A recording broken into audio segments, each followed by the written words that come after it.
In this video, you'll be introduced to the new MERTS features for candidate committees. We have eliminated the Summary Page and Data Entry tab and replaced it with an Add New Transaction icon found on the toolbar. This new data entry concept is designed to simplify entry for experienced users as well as provide a step-by-step process for new users. The data entry screens are now organized into two categories: incoming receipts and outgoing committee expenses.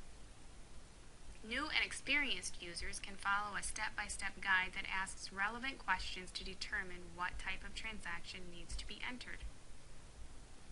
If you are an experienced user or already know what type of transaction to enter, you can select the appropriate transaction type. Hover-overs and tips are provided throughout the software. A drop-down calendar has been added to the entry screens, providing a new option for entering data.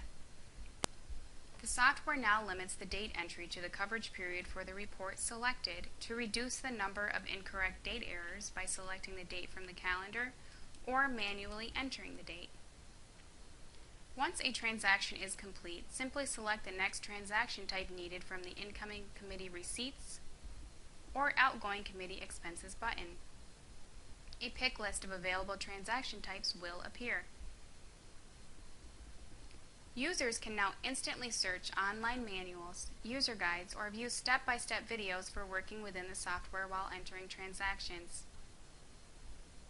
We have added additional icons on the toolbar to launch data entry screens, visit the MERTS website, access our new video library, or direct you to our contact information for support staff with this software, as well as campaign finance assistance.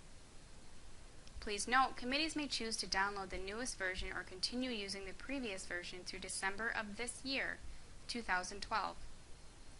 While the previous version and the updated version are both accepted through December, only the updated version of the software is available for download. Use of the new version will become mandatory in December 2012. We hope you find these new features helpful. For questions about the new software, contact the Bureau of Elections. Thank you.